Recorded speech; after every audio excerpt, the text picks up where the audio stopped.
আমাৰ অগ্নিনাভ বাবাৰ ওপৰত যেহেতুকে মই ভিডিঅ'সমূহ বনাই আছো আৰু সকলোৱে বহুত মৰম চেনেহ দিছে মানে যুক্তি কথাখিনি কৈ আছো বাৰু মোৰ মনত মই যুক্তি কথাখিনি কৈছো আৰু বেলেগে হয়তো সেইটো যুক্তি বুলি নাভাবিবও পাৰে সকলোৱে নিজৰ নিজৰ এটা স্বাধীন বোলা বস্তু আছে তেওঁলোকৰ মন্তব্য দাঙি ধৰিছে প্ৰথম কথাটো কৈছে যে কল্পনা ৰাজবংশীয়ে মোক তাই বুলি কৈছে কৃষ্ণ যোনসকলে ভিডিঅ' চাইছে আপোনালোকে বাৰু গম পাইছেনে আপোনালোকে বাৰু কথাটো বিশ্বাস কৰিছেনে সেইকাৰণে মই তেওঁক পোনপটীয়াকৈ কৈছোঁ আপুনি মোক কোনটো ভিডিঅ'ত মই আপোনাক তাই বুলি কৈছোঁ আপুনি ক'বচোন বাৰু আপুনিহে মোক কৈ থাকে কিন্তু মইতো আপোনাক কেতিয়াও কোৱা নাই আৰু আপোনাৰ যিহেতুকে বিহেভিয়াৰটো আপোনাৰ নিজৰ ব্যৱহাৰটোৱে আপোনাৰ ভাল নহয় বুলি বহুত কেইটা ভিডিঅ'ত দেখিছোঁ আৰু উদাহৰণস্বৰূপে কেইবাটা ভিডিঅ' বাৰু মই দেখিছোঁৱেই আৰু সেইখিনি কথা কৈছেও আপোনাক যে আপোনাৰ ব্যৱহাৰটো আপোনাৰ ভাল নহয় আপোনাৰ বডি লেংগুৱেজ ভাল নহয় তেনেকেতো কৈছে কিন্তু মই প্ৰথম যিটো কথা কৈছোঁ কিন্তু তাই বুলি কেতিয়াও কোৱা নাই তাই বুলি কেতিয়াও কোৱা নাই শিখা মজুমদাৰ বেজবৰুৱা স্বত্বাধিকাৰী তেনেকেহে কৈছোঁ মই কিন্তু তাই বুলি কেতিয়াও কোৱা নাই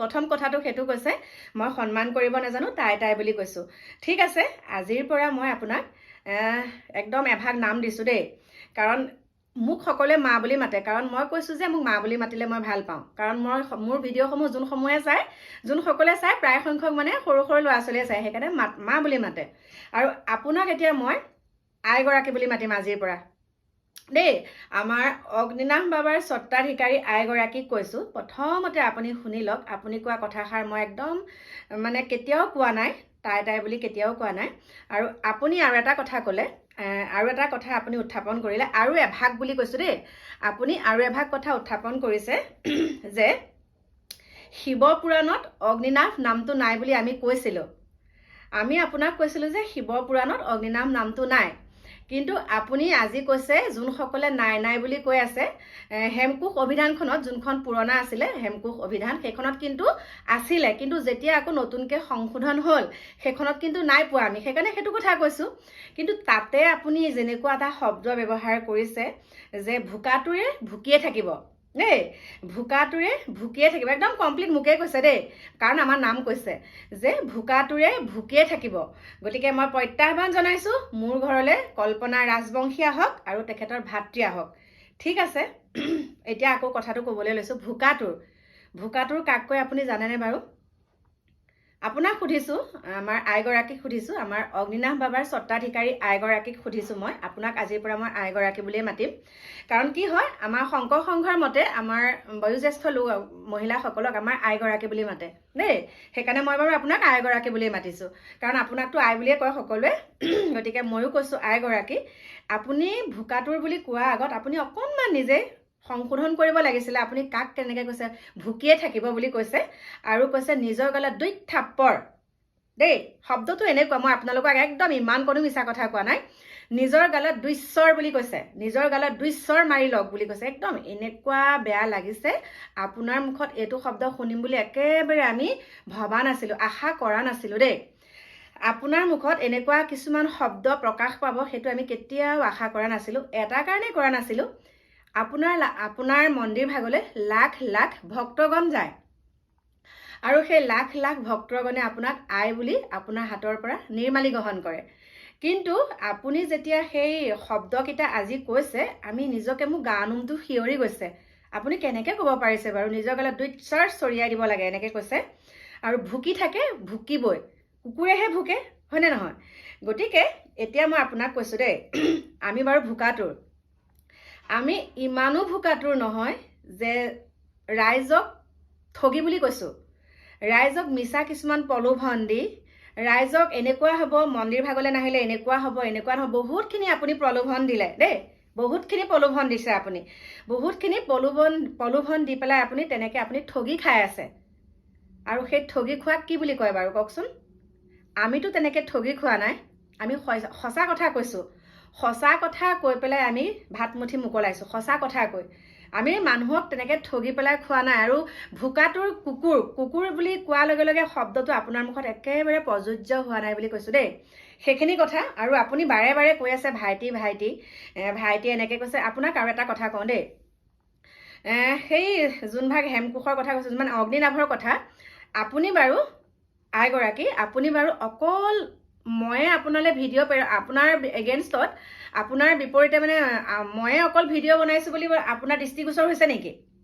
অকল ময়ে যে আপোনাক লৈ ভিডিঅ' বনাইছোঁ সেইটো আপোনাৰ অকল মোৰ নামটোকে আপুনি ইমান মোৰ নামটো কৈ আছে, খালি মোৰ ভিডিঅ'সমূহে আপোনাৰ দৃষ্টিগোচৰ হৈছে নেকি? আপোনাক লৈতো সিদিনাখন সুশান্ত শইকীয়া, কি সুন্দৰ মন্তব্য বুলি কৈছোঁ দেই, সুশান্ত শইকীয়া আমাৰ কংকনা বৰা ইমান ধুনীয়া ধুনীয়া প্ৰশ্ন কৰিছে, তাৰ জানো এটা উত্তৰ আপুনি দিব পাৰিছেনে? মোক কওক আপুনি। মই আপোনালোকক কৈছোঁ দেই, আমি ভিডিঅ'সমূহ আগবঢ়াইছোঁ, আপোনাৰ দৃষ্টিত পৰিছে, আৰু আপোনাৰ দৃষ্টিত পৰাৰ লগে লগে আপোনাৰ সহ্য হোৱা নাই, কাৰণ কথাসমূহ সঁচা। খালি এটা কথাই কৈছে যে কল্পনা ৰাজবংশীয়ে মোক এনেকৈ কৈছে, মই এখন কাণ কাটি দিম, একদম ভায়েকক ইয়ালৈ আহিব লাগিব। ঠিক আছে, আমি যাবলৈ সিদ্ধান্ত লৈছোঁ দেই আইগৰাকী, যাবলৈ সিদ্ধান্ত লৈছোঁ। কিন্তু এটা কথা, আপোনাৰ যোনসকল ভক্তপ্ৰাণ আপোনাৰ লগত থাকে, আপোনাৰ যোনসকল ভক্ত, সেই ভক্তসকলে মোক যে কমেণ্ট কৰে, আপোনাৰ এবাৰ দৃষ্টিগোচৰ কৰিবচোন, ভিডিঅ'টোৰ বাহিৰেও আপুনি কমেণ্টসমূহ চাব। কমেণ্টত কি লিখে জানে? সৰহ সংখ্যকে বাৰু ভালটোৱে লিখে, কিন্তু তাৰে আধা আপোনাৰ ফৈৰৰ মানুহখিনিয়ে কি লিখে জানেনে? যে তই শিৱসাগৰ নাজিৰালৈ, যেতিয়া মই এটা দুটা কমেণ্ট দিওঁ যাম বুলি কওঁ, আপুনি মন্দিৰলৈ কিয় নাহে তেনেকৈ কয়, বোলো যাম, তেতিয়া তলত কি কমেণ্ট দিয়ে জানে? তই আহচোন, তোক পিঠিখন ফালিম। প্ৰথম কথাটো কনে নকব তেনেকে? অগ্নিনাভৰ ভক্তৰ মুখত সেয়া শব্দ দেই।